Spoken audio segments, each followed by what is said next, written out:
Bismillahirrahmanirrahim. Assalamualaikum warahmatullahi wabarakatuh. Alhamdulillahi rabbil alamin. Alhamdulillahilladzi amata wa ahya wa mana'a wa a'ta wa arsyada wa hada wa adhaka wa abka wa qulil hamdulillahilladzi lam yattakhidh waladan wa lam yakun lahu syarikun fil mulk wa lam yakun lahu waliyyun minadh-dhulli wa kabbirhu takbira. Asyhadu an la ilaha illallah wahdahu la syarika lah syahadatan addakhiruha liyaumin kana syarruhu mustatira. Subhana man lam yazal aliyan kabira sami'an basira latifan khabira afuwan ghafura.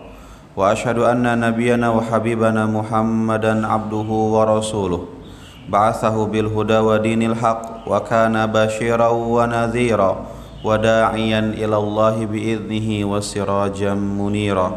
Allahumma salli wa sallim wa barik ala nabiyyina Muhammad wa ala alihi wa sahbihi wa man iktafa atharahu ila yaumil qiyamah. Amma ba'd. Jemaah kaum muslimin hadirin Bapak Ibu rahimani wa rahimakumullah. Alhamdulillah kita kembali memanjatkan pujaan kita, syukur kita kepada Allah Subhanahu wa taala yang dengan izin Allah Subhanahu wa taala kita bisa kembali dipertemukan di dalam ketaatan kepadanya. Mudah-mudahan apa yang telah kita lakukan di bulan Ramadan sampai hari ini hari ke-19 Pak ya? Hari ke-19 bulan Ramadan 1442 Hijriah. Mudah-mudahan semuanya dalam penerimaan Allah Subhanahu wa taala. Kemudian salawat dan salam tak lupa mudah-mudahan selalu tercurahkan kepada Nabi kita Nabi Muhammad sallallahu alaihi wa ala alihi wa sahbihi wasallam. Dan insyaallah di pagi hari ini, di pagi hari yang kita berharap keberkahan dari Allah Subhanahu wa taala, sebagaimana doanya Rasulullah untuk umatnya, beliau berdoa, Allahumma barik li ummati fi bukuriha. Ya Allah, berkahilah umatku di pagi harinya. Jadi pagi hari itu sekarang Pak, setelah subuh. Maka sebagian ulama itu mereka memakruhkan tidur setelah subuh karena ada keberkahan di sana. Bahkan ada sebagian yang mengharamkan tidur itu. Jadi mudah-mudahan kita tidak termasuk orang-orang yang memang lalai di dalam memanfaatkan momentum keberkahan ini. Dan kita berdoa kepada Allah, mudah-mudahan Allah berkenan memberikan kepada kita ilmu yang bermanfaat yang bisa kita amalkan dalam hidup kita sehari-hari. Sebetulnya jika seandainya Bapak Ibu hadirin di sini mendengarkan cukup 3 hadis lah, setelah itu pulang ke rumah amalkan sudah cukup Pak. Sejam kita ngaji, yang masuk berapa kira-kira? Tapi sekarang informasi mungkin dapat ya. Informasi itu ilmu ya, ilmu itu mungkin dapat informasinya, tapi kadang ketaatannya, pengamalannya itu kadang berat gitu ya. Mudah-mudahan makanya kita berdoa kepada Allah ilmu tersebut bermanfaat untuk kita, karena ilmu itu 2 nantinya. Kata Rasulullah SAW, Al-Quran hujjatun laka wa alaika. Quran itu bisa menjadi pembelamu, bisa menjadi penggugatmu. Orang yang hafal Al-Quran gak harus hafal. Orang yang tahu hukum dalam Al-Quran, ketika dia sudah tahu hukum tersebut, maka ilmu tersebut bisa menjadi pembelanya jika diamalkan, dan bisa menjadi penggugatnya jika tidak diamalkan. Makanya ada sebagian orang bilang, Ustaz saya mah gak mau ngaji Ustaz. Kenapa? Semakin banyak saya tahu, semakin berat saya nanti hadapan Allah Ustaz. Sama seperti itu Pak. Ya ente meskipun gak masuk ke dalam kategori itu, masuk ke dalam kategori yang kedua, yaitu enggan untuk mencari ilmu yang wajib. Sebagaimana hadis Rasulullah sallallahu alaihi wasallam, talabul ilmi faridatun ala kulli muslim. Mencari ilmu itu hukumnya wajib. Wajib ya. Wajib itu apa? dilaksanakan dapat pahala, ditinggalkan dia mendapatkan dosa, gitu kan? Maka ketika ente misalkan beranggapan seperti itu, nggak mau ngaji karena takut nanti ditanya-tanya sama Allah, gitu kan? Maka masuk kepada larangan yang kedua, yaitu enggan untuk mencari ilmu syar'i. Yang namanya bodoh yang dimaklumi itu, ketika bapak tinggal di hutan sendirian, gak ada orang yang berilmu yang mengajarkan bahwa babi itu haram, minuman keras itu haram, tinggal sendirian di hutan, itu dimaklumi Pak, bodohnya. Kita di zaman kita sekarang, ilmu pengetahuan sudah di mana-mana, ustadz di mana-mana, kalau bingung tanya gampang, gitu kan? Maka kebodohan di zaman kita tidak dimaklumi Pak. Sehingga tidak ada istilahnya karena dia bodoh ilmu sehingga nanti tidak dihisab sama Allah Subhanahu wa taala. Yang ada itu ketika kita atau sebagian muslim yang tidak mau belajar, itu akan ditanya oleh Allah Subhanahu wa taala. Taib jemaah kaum muslimin hadirin hadirat rahimakumullah. Insyaallah pada fase kita sekarang kita sudah masuk kepada fase dakwah Pak ya. Kemarin terakhir kita bahas kehidupan Nabi sebelum diangkat menjadi seorang Nabi. Terakhir kita bahas adalah renovasi Ka'bah ketika Nabi berumur 35 tahun, dan di umur itu Rasulullah SAW sudah menjadi tokoh Quraisy. Kenapa kita katakan seperti itu? Beliau terkenal dengan Al-Amin, orang yang amanah, orang terpercaya. Beliau juga dikenal dengan seorang saudagar, pedagang yang jujur, pedagang yang amanah. Dan di tahun itu juga Rasulullah SAW sudah memberikan kontribusi besar terhadap masyarakat. Sehingga ketika kita misalkan di masjid ini ada orang-orang yang memang dia itu berkontribusi besar dengan dalam pembangunan masjid, dalam pendanaan masjid, kita akan menghafalnya, kita akan kenal. Kita butuh orang-orang yang seperti itu Pak. Maka senang ketika ada jamaah itu mereka rebutan, Ustaz, aku yang mau pasang AC di masjid. Kalian lain, jangan, saya aja. Jangan. Senang kita dapat orang seperti itu Pak. Ya udah Pak, AC nggak perlu. Ini tempat yang lain nih. Butuh keramik kita. Kemudian ada orang lagi bilang, saya yang keramik suruhnya, cover. Yang lain lagi, saya yang cover keramik. Kita butuh yang seperti itu Pak. Ya, kita butuh orang-orang yang seperti itu. Jadi Rasulullah SAW sudah berkontribusi besar di masyarakat. Terbukti dengan ketika renovasi Ka'bah ya. Ka'bah merupakan bangunan ibadah bagi mereka, termasuk bagi kita juga kan. Dan ketika itu Ka'bah hampir roboh karena banyak faktor. Mereka tidak berani untuk menggoyangkan sedikit pun Ka'bah, karena mereka dahulu pernah melihat kejadian pasukan gajah itu yang dihancurkan oleh Allah kan, ingin merobohkan Ka'bah, akhirnya Allah hancurkan. Sehingga ketika renovasi pun mereka berpikir, kalau saya renovasi takut-takut Allah turunkan musibah kepada kita. Sampai dibiarkan ada satu orang yang dia berani Pak. Kata dia, kita ini ingin merobohkan Ka'bah untuk merenovasi kembali, bukan karena kita menentang itu. Maka dia robohkan. Kemudian masyarakat melihat dia dapat musibah enggak ya besoknya, lusanya. Ternyata enggak dapat. Akhirnya ketika itu semua orang bersepakat untuk membangun Ka'bah. Bahkan setiap kabilah mengumpulkan batu-batunya masing-masing untuk mendirikan Ka'bah itu Pak, untuk merenovasi Ka'bah tersebut. Dan itu kemuliaan bagi mereka. Bahkan mereka mengatakan seperti ini, jangan kalian kumpulkan harta haram untuk bangunan Ka'bah ini. Mereka orang jahiliyah yang terbiasa dengan sesuatu yang haram, paham kalau untuk bangunan suci tidak boleh diambil dari harta haram. Padahal ketika itu riba itu sudah merajalela Pak. Kemudian duit dari perzinahan sudah merajalela. Duit dari hasil menjual minuman keras, mereka paham. Secara fitrah perzinahan, minuman keras, secara fitrah mereka tahu itu nggak benar, nggak baik. Ya, fitrah manusia seperti itu Pak. Tapi kalau orang sudah berhubungan dengan bid'ah ya, bingung tuh orang yang pelaku bid'ah itu. Apa itu pelaku bid'ah? Mereka yang beribadah tidak didasari contoh Nabi Muhammad SAW. Ketika dinasehati, mereka mengatakan bahwa kami benar beribadah. Sehingga ada penolakan terlebih dahulu ketika dinasehati itu, Pak. Ketika dinasehati, kok ente ibadahnya seperti ini? Ini kan ibadah. Kenapa ibadah dilarang? Gitu kan? Yang seharusnya dilarang itu orang yang berzina, orang yang minum minuman keras, gitu kan. Orang yang berzina, orang yang minuman keras, ketika dinasehati, kok ente berzina, kok ente minuman keras.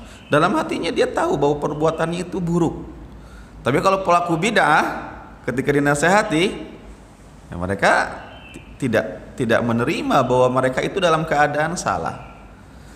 Pelaku-pelaku bid'ah itu sebagaimana yang dikatakan oleh Ibnu Qayyim al-Jauziyah, Pak ya. Manusia diserang oleh setan dalam 6 tahap menggodanya itu. Yang pertama, digoda dalam kesyirikan, disentuh keyakinannya. Percaya terhadap jimatkah dia? Percaya terhadap tahayulkah dia? Takut terhadap jinkah dia, sehingga ketakutan yang berlebihan yang akhirnya terjerumus kepada kesyirikan nanti ujung-ujungnya. Kalau mau lewat pohon yang serem harus bilang permisi Mbak. Itu keyakinan seseorang itu. Ketika dia dapat nomor 13, nomor urut, astagfirullah 13 ya Allah. Gimana ini saya nomor 13? Nah, setan itu menggoda kita di poin itu dulu. Kalau tidak mempan, kalau kita masih kuat keimanan kita, ketakwaan kita, tauhid kita, maka diserang ke nomor 2, yaitu bidah. Dia beramal dengan sesuatu yang tidak ada contohnya. Wudu, sudah Rasulullah jelaskan wudu tata caranya seperti itu. Dia buat versi terbaru. Menurut dia wudunya yang paling bagus itu seperti ini. Rasul hanya mengajarkan doa ketika wudu itu sebelum dan setelah saja. Tapi dia beranggapan, oh Ustaz, ketika cuci tangan tuh ada doanya Ustaz. Ketika kumur-kumur tuh ada doanya Ustaz. Ketika cuci wajah itu Allahumma ba'id wajhi gitu kan, dan sebagainya, itu ada doanya Ustaz. Cuci tangan ada doanya Ustaz. Cuci rambut ada doanya, cuci kaki ada doanya Ustaz. Nah, kita yang lebih paham agamakah atau Rasul yang lebih paham agama, Pak? Kok Ustaz ini dilarang? Doakan baik, Pak. Doakan baik. Kok dilarang Ustaz? Bukan saya yang melarang, Pak. Nabi yang melarang seperti itu, Pak. Kenapa seperti itu? Karena perbuatan bid'ah itu jahat. Kenapa jahat? Karena dia menuduh terhadap Nabi dengan tuduhan bahwa Nabi tidak menyampaikan agama secara utuh kepada kita. Itu luar biasa tuduhan seperti itu. Dan juga yang kedua, memporak-porandakan aturan yang sudah disepakati itu jahat, Pak. Betul jahat itu. Dan lihat gini, ketika ada aturan di negeri kita, lampu merah misalkan ya, lampu merah, merah kuning hijau gitu. Kemudian merah kuning hijau kan, merah harusnya berhenti. Ada warga yang dia itu melabrak lampu merah. Di mata hukum dia berdosa enggak? Jelas berdosa. Apalagi di banyak sekarang ya. Orang-orang yang masya Allah itu. Kalau kita ya taat, lampu merah di belakang itu bingung tuh ngapain ini, suruh maju, Pak, suruh maju lampu merah, itu nggak sabar orang di belakang itu. Kita bingung kadang menghadapi orang-orang seperti itu. Ketika dinasehati salah, itu naik mereka itu. Padahal kan tahu bahwa itu salah gitu kan, secara hukum kan. Tentu kita katakan orang yang melabrak lampu merah itu dia salah. Tapi orang yang kedua, orang yang dia melihat lampunya merah, kuning, hijau, kayaknya saya nggak senang lampunya ini. Saya mau ganti ya dengan pink, ungu, abu-abu misalkan. Dia cari teknisi yang handal, bawa tangga, dia rubah itu, Pak. Kira-kira di pandangan kita, jahatan mana orang yang melanggar lampu merah dengan orang yang merubah lampu merah itu, Pak? Jahatan mana itu? Tentu jahatan yang merubah itu. Ya. Orang mungkin terjebak dalam dosa. Ya, dia melanggar lampu merah, terjebak dalam dosa. Tapi dengan orang yang merubah agama, jauh lebih jahat mana itu, Pak? Makanya itu godaannya setan. Nah, kita kembali kepada poin tadi. Ketika orang-orang Quraisy mengatakan kumpulkanlah harta terbaik kalian, jangan dari harta yang haram. Mereka paham riba, perzinahan, kemudian hasil dari menjual minuman keras itu haram semuanya. Sehingga mereka tidak mau menggunakan harta tersebut untuk pembangunan kembali Ka'bah. Akhirnya terbangunlah Ka'bah itu. Tinggal satu doang, yaitu pengembalian Hajar Aswad. Di sini orang-orang hampir berperang kan. Tapi Nabi Muhammad SAW beliau menengahi dengan beliau memerintahkan untuk mengambil kain yang besar, ditaruh Hajar Aswad di tengah, kemudian setiap pemimpin kabilah memegang masing-masing untuk memindahkan Hajar Aswad. Dan ini adalah cara yang cerdas. Ketika kita diberikan kepercayaan oleh orang untuk mengambil keputusan yang jika salah keputusan, jika salah terjadi perang gimana Pak? Stres kita ngambil keputusan. Yang saya lihat itu adalah pemimpin Pak. Pemimpin dihadapkan dengan keputusan-keputusan yang berhubungan dengan umat. Di sisi lain banyak faktor yang mencekik pemimpin tersebut dari belakang, dari partainya lah, dari teman-temannya lah, supaya hukumnya menjadi haram misalkan ya. Sedangkan umat ataupun sebaliknya, sedangkan umat itu mengharamkan itu, tapi misalkan pemimpin menghalalkan tersebut karena oposisi dari belakang dan sebagainya, berat Pak menjadi presiden itu Pak. Berat menjadi pemimpin itu ketika mengambil satu keputusan yang berhubungan banyak dengan orang. Sama seperti Rasulullah SAW, ketika salah keputusan itu perang tuh orang. Apalagi kan di sampingnya kabilah-kabilah di Mekah. Maka dengan kejadian itu kita bisa melihat bagaimana kecerdasan dari Nabi kita Muhammad SAW. Meskipun beliau itu memang tidak belajar, tidak bisa membaca, tidak bisa menulis, tidak bisa menghitung hitungan yang besar, tetapi dalam sisi kecerdasan beliau punya Pak.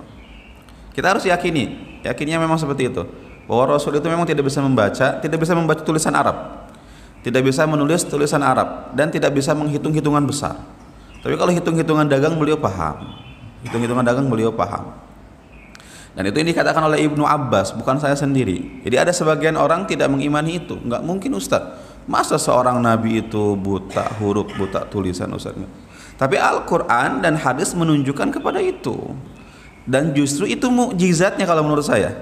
Kenapa mukjizatnya? Orang yang tidak belajar, orang yang tidak duduk di bangku sekolah, tapi perkataannya bisa mengalahkan profesor yang ada hadir di zaman itu.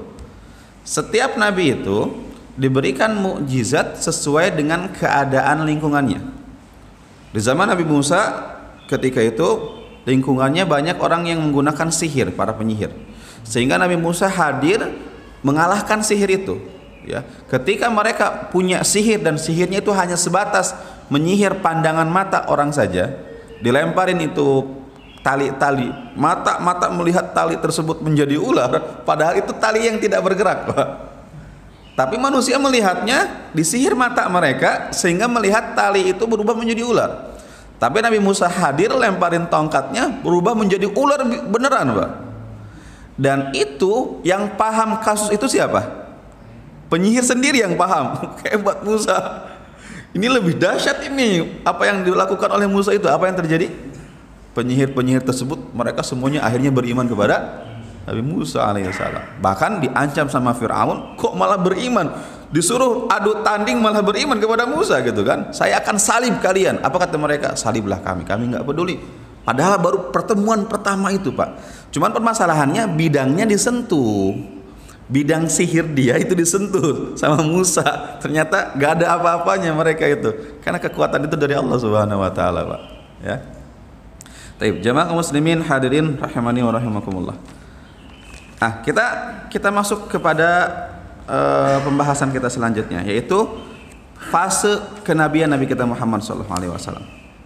Jadi kita secara sosial Nabi Muhammad sudah terangkat namanya, sudah memberikan kontribusi besar.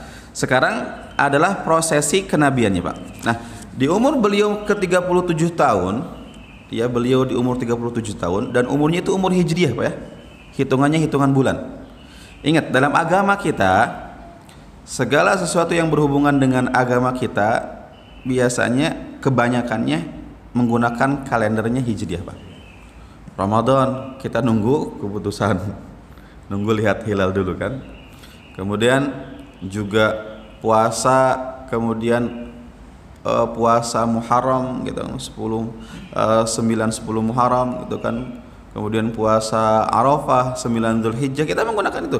Bahkan zakat saja itu menggunakan Hijriah. Ketika antum zakat, menghitung zakat itu menggunakan Masehi, itu zalim itu. Karena kenapa? Karena perbedaan antara Masehi dengan Hijri itu cukup banyak, 11 hari. Ya, 11 hari kurang lebih. Dan Hijriah lebih cepat. Jadi misalkan dari tanggal 1 Ramadan, hitungannya sampai tanggal 1 Ramadan yang akan datang, Pak. Kalau hitungannya misalkan 1 Januari ke Januari lagi, itu zalim, itu akan ada kezaliman. Karena nanti ada orang yang akal-akalan nanti. Ada orang yang dia itu tidak mau membayar zakat, akhirnya uangnya dikurangi sebelum datang waktunya. Itu ada orang yang akal-akalan gitu. Misalkan dia punya uang 50 juta, wajib zakat ya. Kemudian harus mengendap selama setahun kan? Dari tanggal 1 Ramadan ke Ramadan yang akan datang. Tiba-tiba misalkan di tanggal 29 Sya'ban dia berpikir, oh saya nggak mau bayar zakat, mau beliin sesuatu ini uang, supaya nanti uangnya turun jelek dan tidak masuk ke dalam batasan zakat itu. Nah itu ada orang yang akal-akalan seperti itu, Pak. Meskipun Allah lebih paham dengan harta kita gitu kan. Jadi umur Rasulullah berumur 37 tahun Hijriyah ya. Jadi ketika kita mengatakan bahwa Rasulullah wafat di umur keberapa? 63 tahun, itu umurnya Hijriyah atau Masehi? Hijriyah. Taib. Nah, ketika Rasulullah berumur 37 tahun, beliau sekarang punya kebiasaan menyendiri, Pak. Karena beliau melihat keadaan masyarakatnya, gitu kan. Kok masyarakat saya seperti ini, gitu kan. Kezaliman di mana-mana, riba, perzinahan. Bahkan kan perzinahannya itu kan sudah enggak luar biasa gitu kan. Perzinahannya itu ada yang suami bilang sama istrinya, pergi engkau berzinah dengan si fulan karena dia pemimpin kabilah. Itu kan disuruh berzinah istrinya itu. Kalau kau punya anak dari pemimpin kabilah tersebut, saya senang sebagai suamimu. Sampai seperti itu, Pak. Tapi mungkin di zaman sekarang lebih parah juga kali ya. Ya. Ada sebagian yang memang kejahilian di zaman Rasulullah lebih parah. Ada yang sebagian lagi di zaman kita lebih parah, Pak. Saya pernah baca itu, suami istri di satu kamar hotel tuker pasangan itu, Pak. Dan itu ada apa ya? Ada agennya. Jadi seseorang punya istri, ya pasangan-pasangan ditukar-tukar gitu, berzina di samping masing-masing. Astagfirullahaladzim. Berarti lebih parah dari zaman Rasulullah gitu kan, kejahiliahannya. Nauzubillah. Nah, Rasulullah SAW banyak mengasingkan diri, bertahanus istilahnya. Jadi, tapi bukan bertapa ya. Mungkin takut ada orang ketika dia bertapa di gua, ketika kita bilang, ente kok tapa seperti ini sih? Kan Rasul dulu bertapa di gua. Menggunakan dalil itu bukan. Ketika itu Rasulullah hanya senang menyendiri aja. Dan Rasulullah menyendiri di dalam gua Hira, gua yang kecil, Pak ya. Ukurannya itu kecil, cukup 1 orang sebetulnya. Kalau kita lihat orang-orang yang umroh itu sangat bersemangat ingin melihat, silahkan. Kata Lajnah Daimah itu, Dewan Fatwa Saudi Arabia itu, silahkan berziarah ke tempat-tempat bersejarah di tempat kami, silahkan. Tapi ingat, tidak ada keutamaan untuk berziarah ke Hira itu. Kalau Anda ingin melihat di sinilah Rasulullah mendapatkan wahyu pertama, silahkan. Tapi ketika Anda di Hira, kemudian sholat di sana, berdoa, kemudian ngusap-ngusap, astagfirullahaladzim gitu kan, ngusap-ngusap batu di sana, atau nulisin nama kita di sana, astagfirullah. Yang banyak nulis itu di mana, Pak? Jabal Rahmah, itu, Pak. Ada tanda love segala di Jabal Rahmah itu, Pak. Bahkan ngerinya di Jabal Rahmah itu, di atasnya itu ada yang sholat bukan ke kiblat, tapi ke tugu Jabal Rahmah itu, Pak. Astagfirullahaladzim. Orang beribadah tapi jahiliyahnya masih banyak itu, gitu kan, masya Allah gitu kan. Nah jadi Rasulullah SAW berada di Gua Hira. Beliau berpikir, ini keadaan kaum saya kok seperti ini. Dan itu terjadi sampai 3 tahun. Tapi enggak penuh setiap tahun, enggak. Maksudnya setiap bulan enggak. Kebanyakan Rasulullah itu kesana itu ketika bulan Ramadan, Pak. Jadi bulan-bulan yang lain enggak. Ramadan banyak di sana, pulang. Kemudian bekalnya habis, pulang lagi, naik lagi ke gunung lagi gitu kan. Nah, sampai ringkasnya, sampai lihat di sini ketika Rasulullah SAW di sebuah malam, dan itu malam turunnya Al-Quran kepada Nabi, dan kita sebagian masyarakat meyakini malam turunnya Quran tanggal berapa Pak? 17 ya? Makanya disebut dengan nuzulul Quran ya. Tetapi ternyata kalau kita lihat sejarah turunnya Al-Quran itu kapan? Bukan Lailatul Qadar Pak. Inna anzalnahu fi Lailatul Qadar. Kami turunkan Al-Quran itu di malam Lailatul Qadar. Lailatul Qadar itu kata Rasulullah hadis Bukhari tanggal berapa aja Pak? Ganjil 21, 23, 25, 27, 29. Berarti 17 ganjil gak? Ganjil. Tapi bukan Lailatul Qadar. Itu yang kita yakini seperti itu. Apalagi Rasulullah SAW mengatakan apa? Ulidtu yaumal itsnain. Aku ini dilahirkan di hari Senin, kemudian diangkat menjadi nabi pun di hari Senin. Dan diteliti oleh para ulama, ternyata Seninnya ketika itu bertepatan dengan tanggal 21 Ramadan Pak. Diteliti gitu oleh para ulama itu. Bahkan disebutkan tanggal Masehinya yaitu tanggal 10 Agustus 610 Masehi. Sampai didetailkan seperti itu. Tapi ceritanya lihat, ketika Nabi Muhammad SAW ketika itu beliau berumur, lihat umur beliau ya, 60 tahun 6 bulan 12 hari. Oh, sampai dihitung gitu. 40 tahun 6 bulan 12 hari. Itu hitungan Qamariyah, Hijriyah. Adapun hitungan Masehi ketika itu beliau berumur 39 tahun 3 bulan 20 hari, Pak.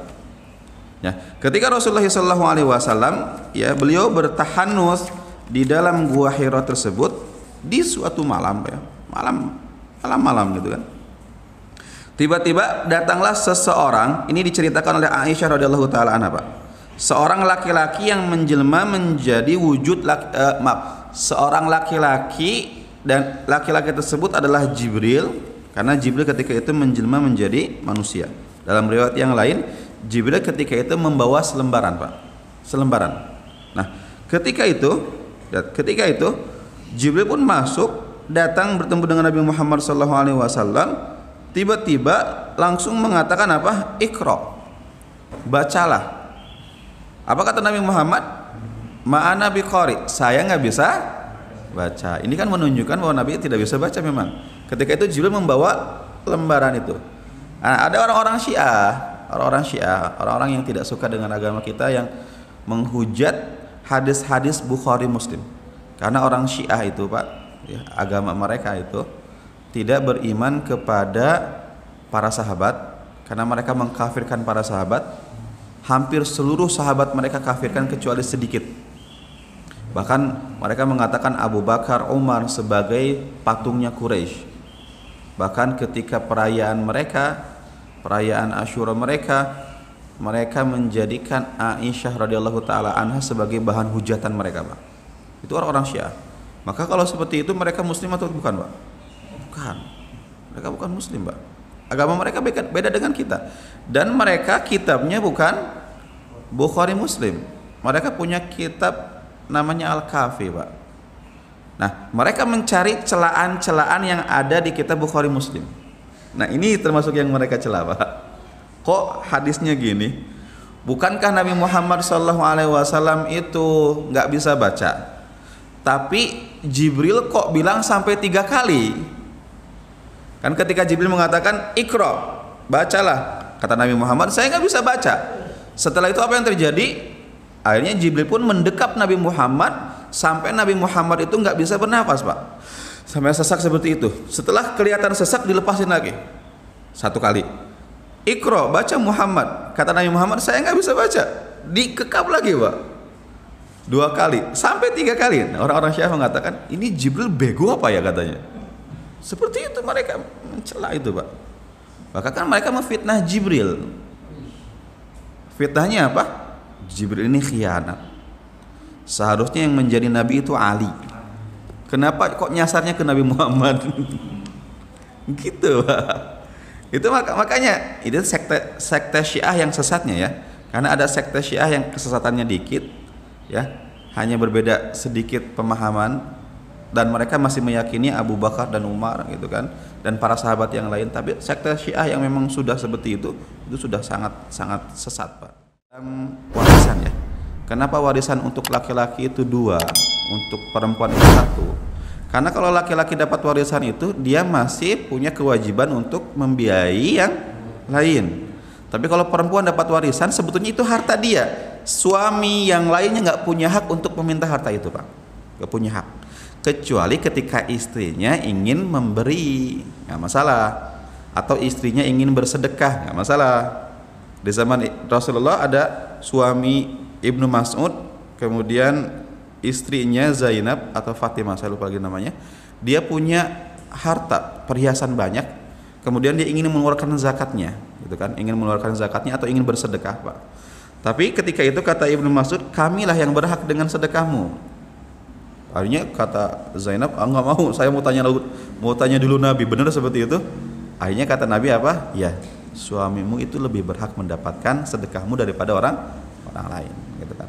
Tapi intinya suami istri punya hitungan zakat masing-masing. Kalau dua-duanya punya harta, punya tabungan masing-masing, Pak. Wallahu a'lam bishawab.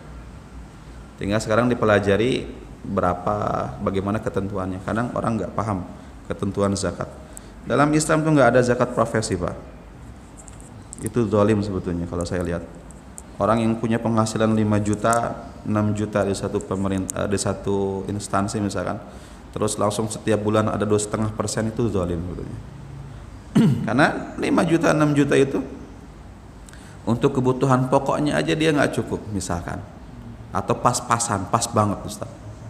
Untuk rumahnya, untuk kontrakannya, untuk biaya sekolahnya, untuk makan sebulannya, untuk bensinnya. Kadang dia nggak cukup, kadang atau pas-pasan, Pak. Ternyata diwajibkan zakat. Zakat itu diwajibkan kepada orang-orang yang mampu. Dan itu belum dikatakan mampu seperti itu. Makanya ada khilaf di zakat profesi, tapi saya pribadi tidak setuju dengan zakat profesi, Pak. Wallahu a'lam bishawab. Baik, ada pertanyaan lagi? Dari mata-matanya sudah pengen pulang kayaknya ini, Pak. Baik, sudah saya lebihkan karena memang waktu salat syuruk itu harus lebih, Pak. Jangan pas ketika matahari terbit, karena itu momentum ketika setan itu beribadah, ya kan? Makanya dilebihkan sampai setinggi tombak. Nah, di sana boleh melaksanakan salat syuruk. Peruntukan zakat fitri. Peruntukan zakat fitri. Nah, zakat fitri, ya, zakat fitri itu untuk siapa? Apakah untuk 8 kelompok yang disebutkan dalam surat At-Taubah ayat 60 itu, atau untuk fakir miskin aja? Zahirnya sebagaimana yang pendapat Ibnu Qayyim dan juga Syekhul Islam Ibn Taimiyah, zahirnya dari hadis riwayat Muslim Bukhari itu bahwa zakat fitri itu hanya dikhususkan untuk fakir miskin saja. Makanya tu'matan lil masakin, hadisnya tu'matan lil masakin, sebagai makanan untuk orang-orang miskin. Jadi kalau untuk zakat mal bisa dibagikan ke delapan kelompok itu. Tapi kalau untuk zakat fitri itu dikhususkan untuk fakir miskin. Siapa itu fakir miskin, Pak? Siapa fakir miskin? Fakir itu seseorang yang tidak bisa mencukupi setengah kebutuhan pokoknya. Itu fakir. Bahkan dia nggak punya pekerjaan untuk menutupi kebutuhan pokoknya. Itu fakir. Kalau miskin, dia bisa memenuhi setengah kebutuhannya tetapi tidak mencukupi semua kebutuhan pokoknya, ya. Bukan kebutuhan nafsu, kebutuhan pokok. Kebutuhan pokok itu apa? Rumah, makan, mungkin listrik, mungkin biaya sekolah, itu kebutuhan pokok, gitu kan. Kalau kebutuhan pengen beli ini beli itu bukan kebutuhan pokok. Biasanya seorang butuh sehari itu 50.000 untuk makan, kontrakan seperti 50.000. Ternyata dia kerja Grab, beca misalkan dan sebagainya, dia cuma dapat 30.000, berarti dia orang miskin. Kemudian dia kerja cuma dapat 10.000, berarti dia orang fakir, Pak. Itu hitungan fakir miskin seperti itu. Islam sebetulnya sudah mengajarkan kalau ente mampu, ketika mampu dikasih zakat, tolak, harusnya gitu. Pihak masjid kan nggak paham mana yang mana fakir mana yang miskin, sehingga hukumnya pakai hukum husnudzon. Bahwa keluarga ini keluarga fakir miskin. Harusnya mereka-mereka yang mampu itu ketika dikasih zakat ini apa? Ini dari masjid zakat fitri. Kemudian dia tolak, oh maaf saya nggak berhak menerima itu. Saya pribadi sering Pak dapat transferan Pak. Ada kemarin Ustadz, nomor rekening masih sama, ditransfer. Pak, untuk apa ini? Kata saya tuh, hadiah saya terima, jazakallah khairan. Tapi kalau untuk zakat saya tolak. Kata dia, zakat Ustadz, oh nggak bisa, kembalikan nomor rekeningnya, saya transfer balik. Nggak bisa, karena zakat malah saya nggak berhak. Karena saya bukan fakir miskin Pak, saya masih mampu memenuhi kebutuhan pokok saya gitu kan. Makanya zakat fitri itu hanya untuk fakir miskin. Dilihat, kalau tidak ada di lingkungan sekitar, cari lagi agak menjauh radiusnya. Jangan dipindah kota Pak, nggak boleh. Karena zakat itu salah satu tujuannya itu untuk mengikis kebencian atau dengki orang miskin terhadap orang kaya. Kemarin datang RT ke rumah saya itu, Ustadz ini Bekasi katanya zakat fitrinya itu 40.000. Ustadz mau bayar sekarang? Kata saya tuh, oh maaf Pak ya, saya setiap tahun nggak seperti itu, saya langsung kasih ke orangnya, kata saya tuh. Oh gitu ya, boleh kan, nggak apa-apa? Iya boleh katanya. Ya kita jelaskan dulu. Akhirnya ya sudah, karena zakat fitri atau zakat mal itu sebetulnya bagusnya kita kasih sendiri Pak. Kenapa? Kita hidup di lingkungan ini, ada orang miskin yang kita tahu kita tinggal di sini orang kaya tersebut. Kita kasih zakat kita kepada mereka akan mengikis keirian mereka, kedengkian mereka. Oh si fulan kaya tapi baik. Bukan kita niat ingin mendapatkan pujian itu, bukan. Tapi salah satu hikmah dari zakat seperti itu. Kalau ada orang kaya kasih zakat ke masjid Pak, mohon maaf ya saya koreksi ini ya. Masjid itu hanya membantu kan? Ketika masjid tidak memiliki zakat mal di tahun ini, masjid sedih atau bahagia Pak? Maksudnya ada warga zakat malnya itu misalkan langsung mereka nggak lewat masjid, masjid sedih atau bahagia Pak? Harusnya bahagia. Itu uang amanah itu. Kalau kita nggak dikasih amanah tersebut kepada orang, kita yang mendapatkan dosa nantinya. Harusnya kita bahagia itu. Alhamdulillah zakat sekarang kita tugasnya sedikit gitu kan. Ya, kalau ini kan, aduh mana zakat mal warga ini nggak ada kesini gitu kan, sedih gitu, akhirnya sedih. Kita ini sebagai wakil Pak, sebagai wakil mereka yang zakat. Ketika mereka menyerahkan zakat mereka masing-masing kepada orang-orangnya, alhamdulillah.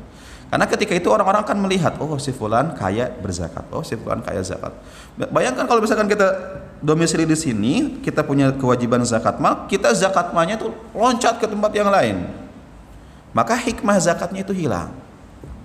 Ya, makanya ulama mengatakan zakat itu harus diberikan kepada fakir miskin sekitar kita, bukan kepada orang lain.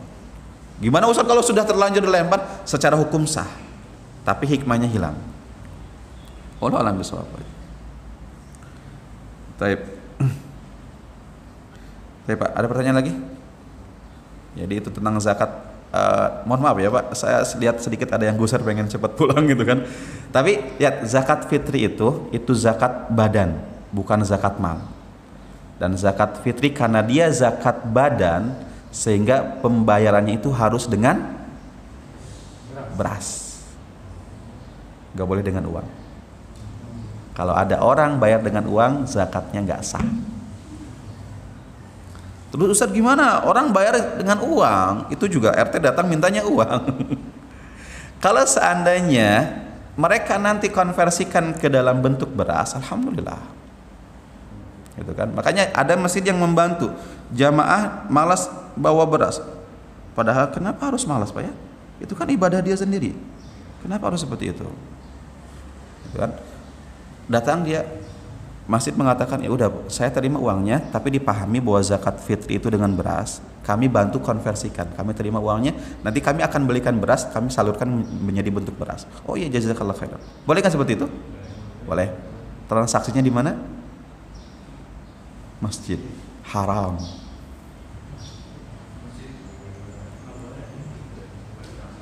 Gimana tuh Pak itu? Saya komentari itu sebagian kesalahan yang terjadi di zakat fitri itu. Orang ingin membantu, kita ingin, DKM ingin membantu masyarakat supaya mudah, ternyata dengan melakukan keharaman. Secara hukum jual belinya sah, secara hukum, tapi haram. Maka lakukan transaksinya di luar masjid Pak. Sini masjid sampai mana sih batasannya? Kayaknya pagar ya, kalau saya lihat di sini pagar, Pak. Ya, depan itu apa? Lapangan, itu bukan masjid. Silakan taruh di sana panitianya, kepanasan dah. Atau kasih payung. Atau kalau tidak tempat duduk panitia di sini, tetapi yang mengkonversikan ke dalam bentuk rupiah, ke bandar beras di sana di luar. Saya komentari itu haram, Pak. Bapak ingin membantu tapi melakukan dosa. Ya gimana, Bapak? Makanya saya kadang aneh, kenapa jamaah itu kok zakat fitri itu malas banget membawa beras gitu kan? Kenapa? Lebih aman seperti itu. Ustadz, ada pendapat terbaru ya, seperti Syekh Yusuf Qardawi yang mengatakan bolehnya menggunakan uang dengan zakat itu. Gini, jumhur ulama mengatakan tidak boleh, sedangkan 1-2 orang mengatakan boleh. Bapak lebih milih yang mana? Yang banyak para ulama lah, udah. Gitu kan. Ustadz, kebutuhan uang di zaman kita lebih penting untuk orang miskin daripada kebutuhan beras. Emang yang paham kasih sayang itu ente atau Rasul? Di zaman Rasul ada duit gak? Ada duit. Duit yang ringan itu selain dinar itu dirham. Ada. 1 dirham di zaman Nabi itu bisa sampai 70.000, Pak. Ya, ada uang. Tetapi Nabi tetap menyuruh para sahabat berzakat dengan makanan pokok itu, enggak dengan uang. Wallahu a'lam. Ini hanya sedikit tambahan. Baik, kita akhiri pengajian kita. Mohon maaf waktunya lebih. Subhanakallahumma wa bihamdika asyhadu an la ilaha illa anta astaghfiruka wa atubu ilaik. Wassalamualaikum warahmatullahi wabarakatuh. Maka mereka mengatakan seperti itu. Maka kemarin ya, ketika wafatnya atau matinya salah satu tokoh Syiah, kan? Tahu, Pak? Tokoh Syiah yang mati, yang di Bandung itu, yang diijabi Ikatan Jamaah Ahlul Bait itu. Kita bersyukur Pak matinya dia, Pak. Karena dia memberikan banyak fitnah dan keburukan pemahaman terhadap apalagi mahasiswa banyak yang terjebak oleh mereka. Gimana nggak terjebak, apalagi kan yang mereka jual itu nikah mut'ah. Siapa orang yang nggak mau nikah mut'ah, Pak? Bapak juga kalau misalkan dikasih pilihan, oh itu nikmat Ustaz seperti itu, ya emang nikmat, itu zina itu. Nikah mut'ah itu nikah 2 jam nggak masalah, hanya untuk berhubungan badan 2 jam nggak masalah. Setelah itu cerai karena ada batas waktunya itu. Dalam akadnya itu, saya nikah dengan si fulan, saya terima nikahnya fulan dalam waktu 2 jam dibayar tunai. Ini seperti itu. Enak. Mahasiswa ketika diserang dengan itu, siapa yang nggak seneng, Pak? Apalagi mereka mengatakan semakin banyak ente mut'ah, semakin besar pahalanya di surga. Astagfirullahaladzim. Ya. Dan Syiah itu, Pak, penampilannya itu kerudungnya rapi loh, Pak, itu, Pak. Bahkan lebar, hitam, rapi loh mereka itu, tidak memperlihatkan aurat gitu kan. Tapi ternyata setelah diteliti pemahamannya sesat seperti itu, Pak. Maka hati-hati, orang-orang Syiah itu banyak menghujat kita, mencela kita. Makanya isu-isu Wahabisme itu mereka yang membuat itu, Pak. Mereka yang membuat. Kita di di Buncit ya, di Buncit, Jakarta Selatan, Pasar Minggu, Pejaten. Nah, di sana ada kampus kita, kampus Arab. Saya kuliah di sana. Di samping kampus itu, di sananya ada Islamic Center punya Syiah, Pak. Iya. Makanya dekat itu Philips kalau nggak salah itu. Ada kampus bukan Islamic Centernya yang ditendensikan mereka itu Syiah, yang merujuk kepada Kang Jalal lah, saya sebutkan namanya. Jadi Syiah itu banyak menghujat kita, apalagi kalau seandainya mereka yang menguasai pemerintahan atau menguasai kita bisa dibantai sama mereka, Pak. Buktinya orang-orang Sunni itu nggak bisa hidup di Iran. Kemudian sekarang pemimpin siapa?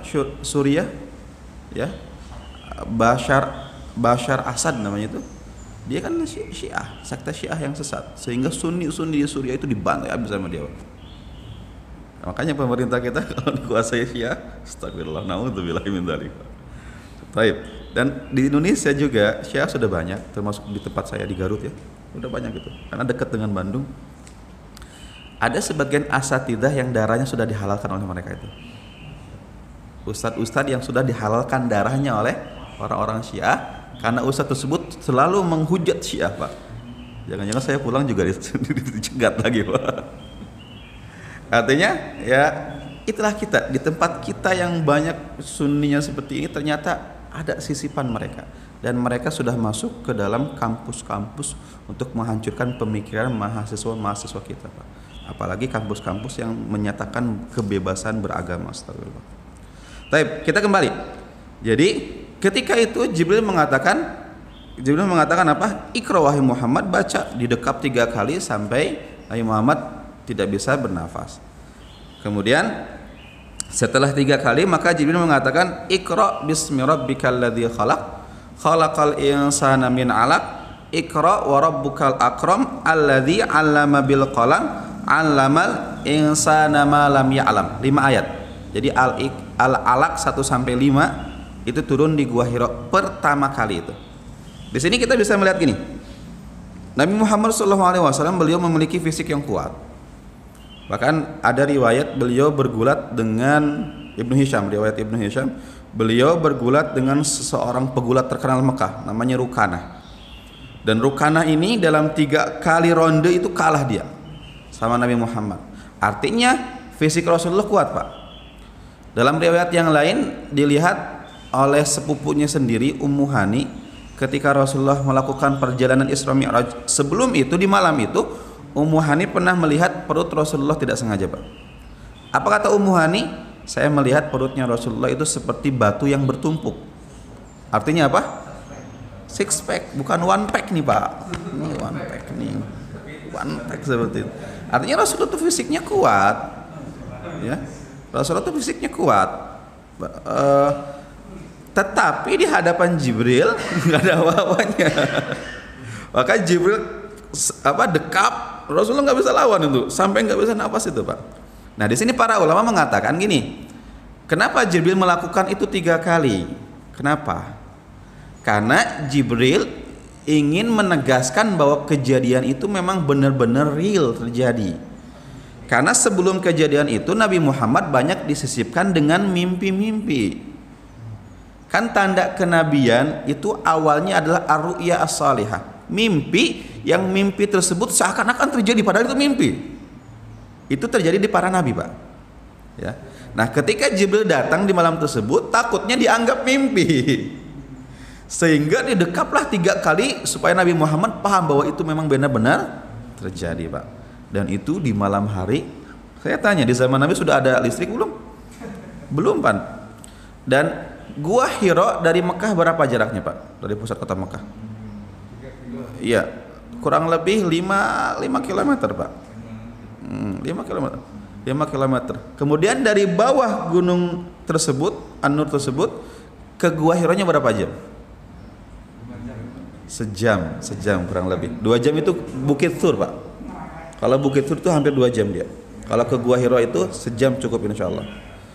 Sejam di malam hari, yang di malam hari itu nggak ada orang siapa-siapa. Nabi Muhammad sedang di dalam gua tersebut, tiba-tiba ada orang asing, nggak ucapin assalamualaikum, nggak berkenalan saya ini Jibril, nggak kenalan saya ini siapa, tiba-tiba langsung datang, langsung disodorkan Iqra. Gimana coba perasaannya? Maka setelah didekap Nabi Muhammad dan Jibril mengatakan Iqra bismi rabbikal ladzi khalaq sampai ayat yang kelima, Nabi Muhammad langsung lari terbirit-birit, Pak. Bisa dibayangkan ya di malam hari ya, dari atas gua itu Hira sampai ke bawah ke Khadijah. Makanya kan ngangah gitu kan, sampai ketuk-ketuk gitu kan.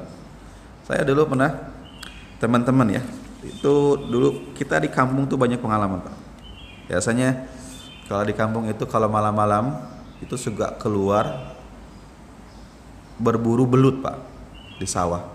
Dulu kita biasanya pakai patromak. Modalnya itu patromak, kemudian golok, ember. Yang keempat modalnya apa? Keberanian, Pak, di malam hari itu. Suatu ketika ember sudah, golok sudah, teman yang lain bawa patromak gitu kan. Kan kalau belut kan di malam hari kan keluar di sawah itu, tinggal turun, kemudian bacok aja gitu kan, udah diambil belutnya itu. Mungkin pemilik sawah pagi-pagi lihat kaki siapa ini. Kemudian di satu malam teman-teman itu bilang, kayaknya ada yang aneh deh katanya. Aneh di mana? Pohon katanya di atas katanya. Kok kita merinding gini katanya. Kemudian pas lihat di atas pohon itu ada putih, Pak.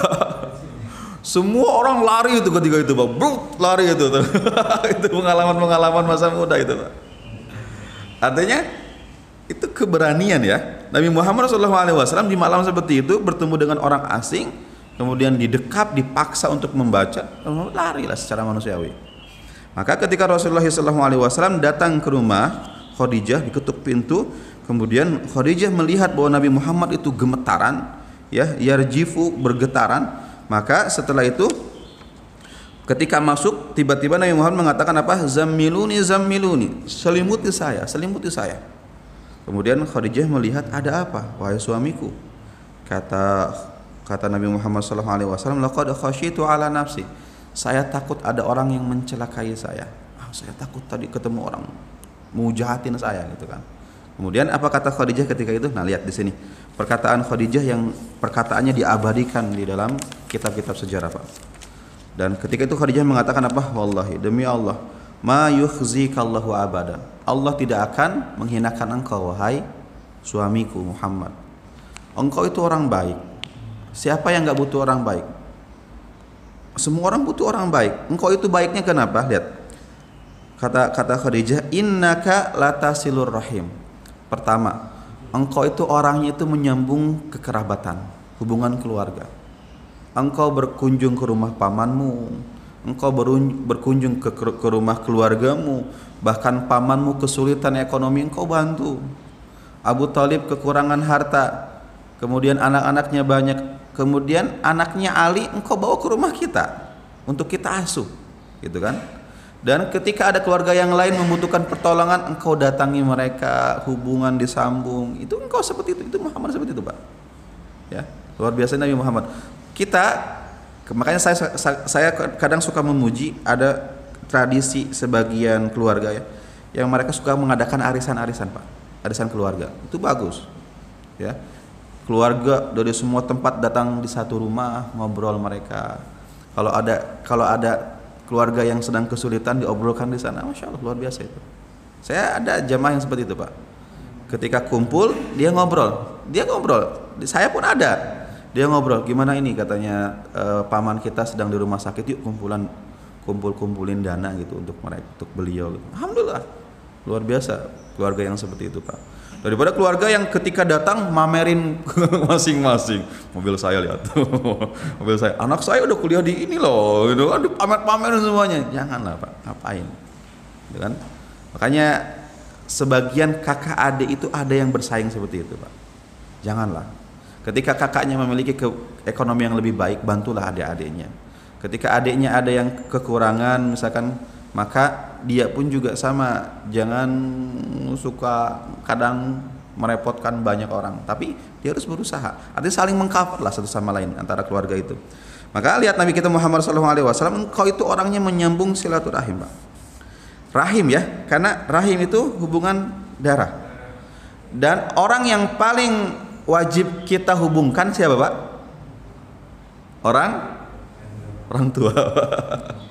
Orang tua sebelum dengan paman gini. Kalau kita menyambung hubungan dengan teman, namanya bukan silaturahmi, Pak. Dengan teman secara bahasa Arab ya. Di kita semuanya disebut silaturahim kita. Mau baik sama keluarga atau sama teman, namanya silaturahim kalau di kita. Tapi secara konteks bahasa, silaturahim itu menyambung hubungan yang ada rahimnya. Hubungan darah. Makanya kalau seperti itu, orang yang wajib pertama kita banyak kunjungi siapa? Orang tua, Pak. Hati-hati. Kemarin ada jamaah ngobrol sama saya, Ustadz. Saya punya permasalahan. Kenapa, Pak? Orang tua saya sudah berumur 70 tahun di kampung itu. Kemudian tidak ada anaknya di sana. Cuman mereka berdua di sana. Ketika kami ajak ke Jakarta, mereka nggak betah, Ustadz. Ya betul ya. Orang tua itu seperti itu, Pak. Ketika dibawa ke rumah anaknya itu kadang mereka nggak betah. Mereka punya kegiatan di rumahnya, punya tetangga yang mereka asik di rumahnya. Ketika kita bawa ke kota, dia kerjaannya cuma tidur, makan, tidur. Itu yang membuat mereka bosan. Bapak saya dari kampung bilang mau ketemu cucu seminggu di Jakarta, Pak. Woi, udah tekadnya udah bagus tuh. Ketika sudah masuk di rumah saya, 2 hari udah minta pulang. Artinya mereka bosan gitu kan. Makan, tidur, makan. Mereka kan kalau di kampung kan ada kegiatan-kegiatan mereka sendiri gitu kan. Nah, hanya jemaah saya bilang ini, Ustaz, mereka sebetulnya meridokkan gitu kan. Kami anak-anaknya masih di Jakarta katanya. Ada 2 anak. Tapi kakak saya sudah memberi harapan bahwa dia akan pulang. Tapi kakaknya perempuan. Dia akan pulang sehingga dia buat rumah di sana untuk dekat dengan orang tuanya gitu kan. Tapi setelah jadi ternyata nggak jadi tuh kakak saya itu, karena dia perempuan dan dia harus berbakti kepada suaminya. Betul kata saya, Pak, emang kayak gitu. Kemudian karena sudah di PHP-in sama kakak saya, ibu saya sama bapak saya dipengen saya pulang.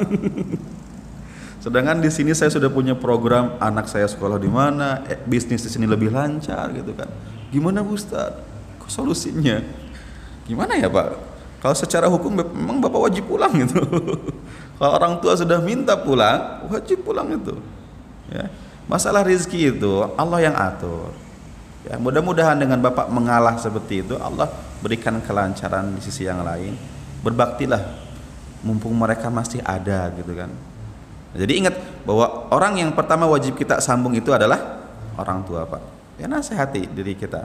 Kalau orang tua kita jauh dari kita, banyak-banyak berkunjung. Ustaz sekarang lagi dilarang mudik, gimana nih Ustaz?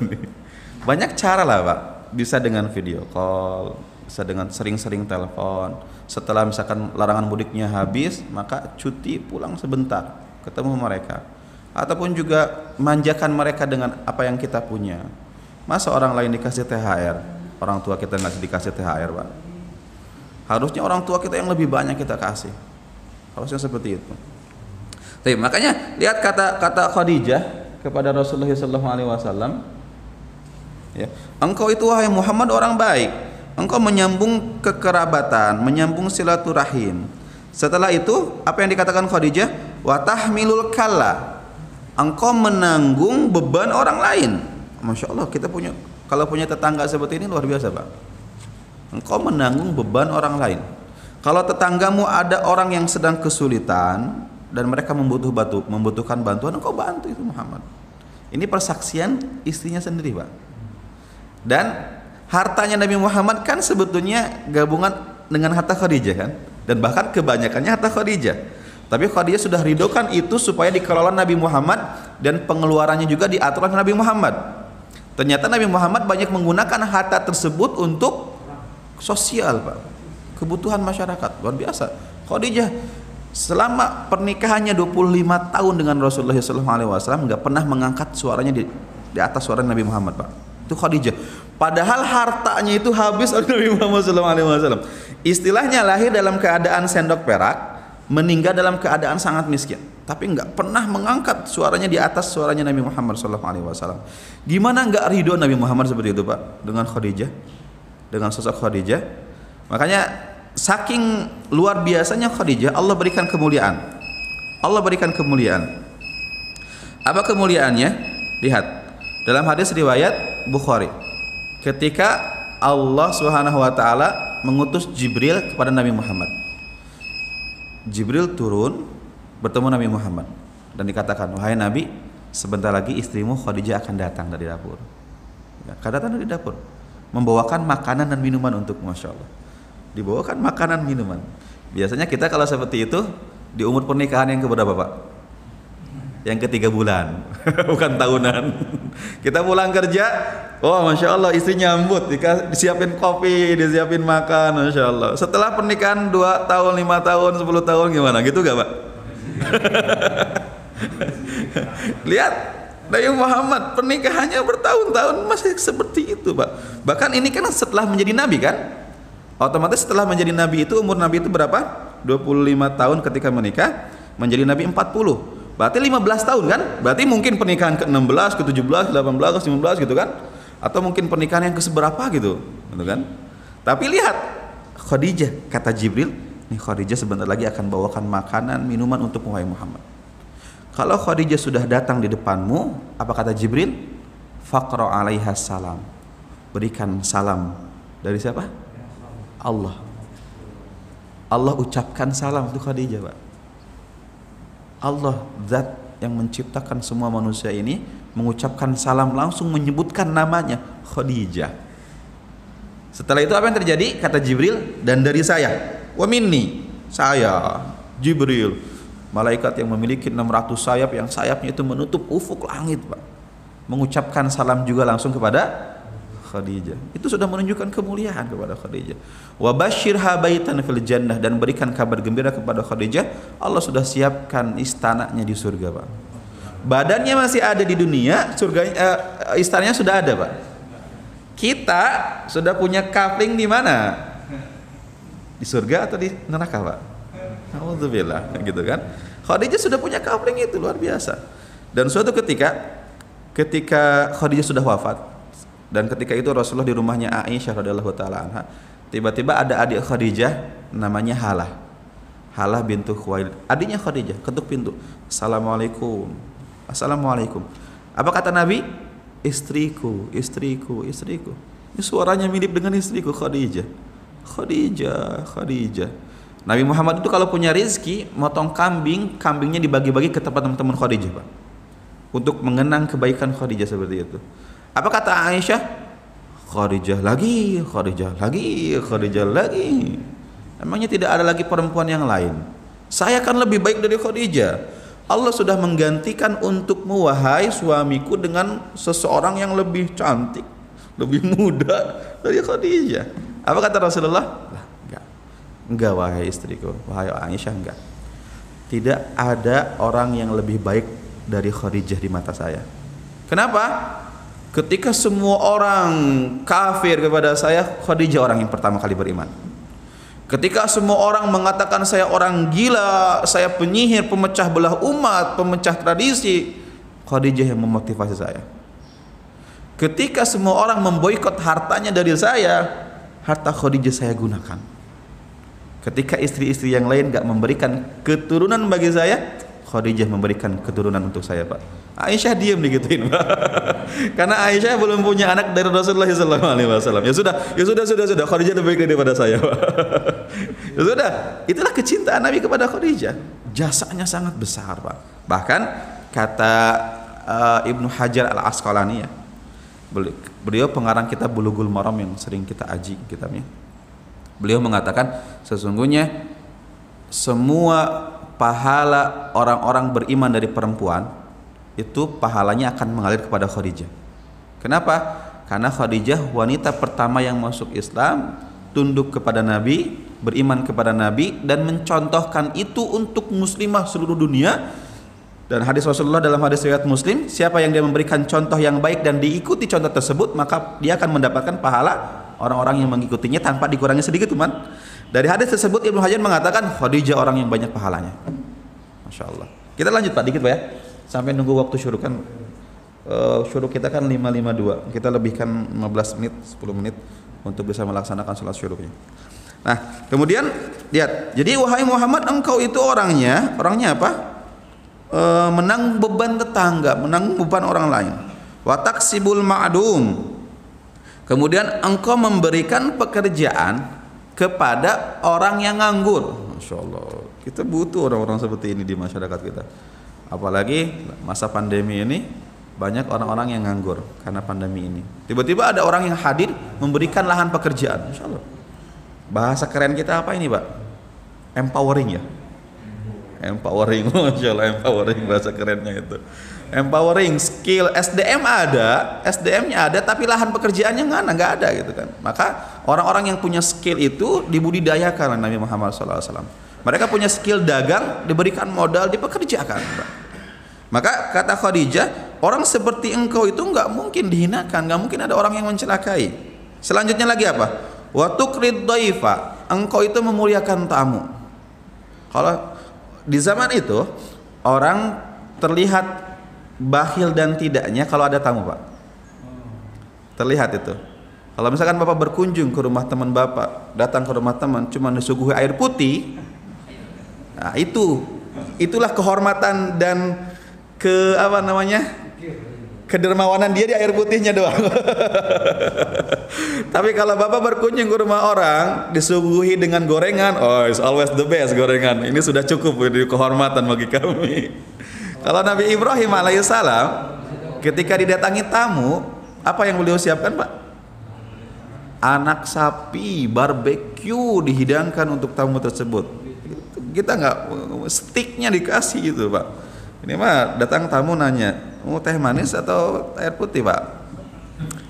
Teh manis, Pak. Itu mau padang atau mau nasi uduk, Pak? Ke tamu tuh jangan nanya kayak gitu. Ke tamu itu sudah kita menganggap itu kasih, berikan. Gitu kan, jangan ada pertanyaan-pertanyaan. Kemudian silakan makan. Makanya saya sering bilang, kalau ada tamu yang kita sudah terima ketamuannya, kita berhak menolak tamu, Pak. Kita berhak, apalagi masa pandemi ini. Lagi tidak menerima tamu, itu berhak kita. Tapi ketika ada orang masuk ke rumah kita, sudah kita setujui dia menjadi tamu, kemudian batas maksimal bertamu itu 3 hari 3 malam, dan kita wajib untuk menjamu dia, wajib untuk menjamu tamu itu, Pak. Makanya ketika tamu tersebut di rumah kita, di waktu makan dia belum dikasih makan, tamu tersebut masuk ke dapur kita ngambil makanan sendiri, wajar nggak? Bapak yang nggak wajar. Yang seharusnya sudah disiapkan makanan untuk tamu tersebut, ya, bukan nunggu disindir gitu kan. Itu kemuliaan. Islam mengajarkan seperti itu, Pak. Kan? La yu'minu ahadukum hatta kalian tidak beriman kepada Allah sampai kalian memuliakan tamu, kan? Tamu harus dimuliakan. Dan Nabi Muhammad SAW beliau memuliakan tamu. Beliau sangat memuliakan tamu. Kemudian wa tu'inu ala nawaibil haq. Dan engkau itu, saya tutup, Pak. Udah selesai berarti itu. Wa tu'inu ala nawaibil haq, dan engkau membantu orang-orang yang terkena musibah. Ada orang kebakaran rumahnya, engkau bantu kafar. Kita butuh orang-orang yang seperti ini, Pak. Kita butuh tetangga-tetangga yang seperti ini, Masya Allah. Kalau ada tetangga-tetangga yang seperti ini, dia berkontribusi besar, kita nyaman dengan dia, Masya Allah. Ada kisah kan ya? Kisahnya lucu sebetulnya. Di zamannya Abdullah bin Mubarak. Abdullah bin Mubarak itu seorang ulama, pedagang, kaya, dermawan. Kenapa nggak dermawan? Beliau punya travel. Abdullah bin Mubarak punya travel. Kemudian orang-orang ingin haji biasanya dengan seseorang yang dia senangi, kan? Bapak aja kalau umrah pilih-pilih mana travelnya gitu kan. Ustadz membimbingnya siapa? Kan kadang pilih-pilih gitu kan. Makanya jamaah juga sama, ingin umrah, ingin haji dengan Abdullah bin Mubarak yang membimbing, Pak. Akhirnya sudah terkumpul ratusan orang. Mereka bayar kan, tentu kan bayar. Apalagi kan biaya haji mahal. Kalau yang plus-plus itu mahal kan. Yang reguler nunggu 20 tahun dulu. Murah tapi nunggu 20 tahun, Pak. Keburu mati, Pak. Tapi ada niat, ada niat melaksanakan haji, udah alhamdulillah.